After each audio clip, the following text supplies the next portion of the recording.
Christmas is coming, you know what that means. Time to prepare yourself for the narcissist holiday sabotage.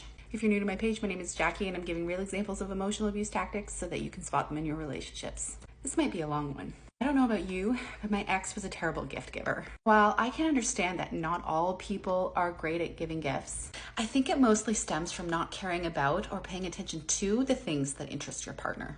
Because I found that if he bought gifts, they were either thoughtless, something he wanted for himself, or something he could hang over my head. My ex was big into ice fishing. I casually mentioned that I'd like to go with him sometime. Christmas that year, he gifted me 2 ice fishing poles. Okay. So we went twice that season, and then they got stored in the garage with the rest of his fishing gear. When we broke up, those ice fishing poles left with him. The following year, he got me a necklace with a 0.2 carat diamond inside. While it was a very pretty necklace, and the first time he bought me jewelry, I don't wear necklaces. I couldn't wear them at work, and he never took me anywhere so that I could wear it. Every day he would ask me why I wasn't wearing the necklace. Despite me telling him why, that it was unpractical, he would hold it over my head as being ungrateful and a good reason why he should not spend lots of money on me for Christmas presents. And then last year he bought me a new Yeti. He immediately started using it, and it also left with him when we broke up.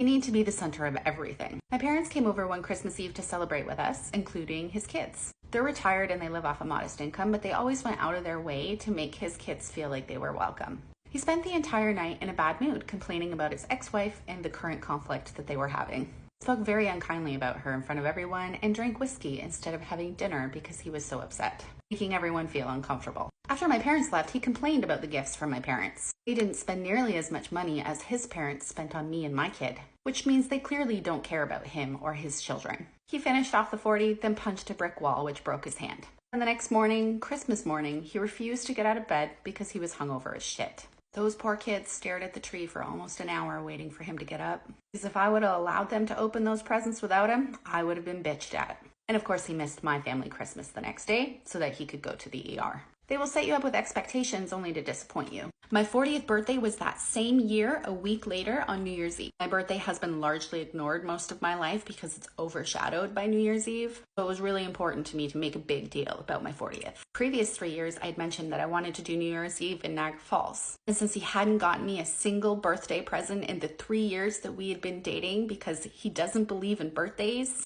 I was very clear that this was the year. A week before my birthday, my parents advised that they weren't feeling well and they weren't sure if they were going to be able to watch my kiddo. But 2 days before, they confirmed they were okay and everything was good to go. The night before the big day, he told me he booked us a night in Niagara Falls. But he canceled it when he found out about my parents because he didn't want to lose his deposit. I was crushed. So we spent the whole evening trying to find last-minute hotels. And while there were plenty available, he didn't book any. The next morning, he woke up sick. Spent the whole day moaning in bed. When I would ask what the plan was, he would say, "Give me an hour. I might feel better in an hour." He said this a few times before he started getting mad that I was asking. I slowly accepted that my 40th birthday wasn't going to happen as planned. At 6 p.m., I drew a bath and poured myself a glass of wine and sobbed as he took my daughter into town to get takeout and nail polish as my 40th birthday present. When he got home, the food was cold and he didn't even have dinner with me. You really can't have expectations with these types. You eventually get into the habit of making plans without them because they're going to bail anyways. If they do end up going, they'll just make everything about them and make everybody else feel uncomfortable. And if they ask you if you want them there and you say you don't care, they'll get upset because they feel unwanted.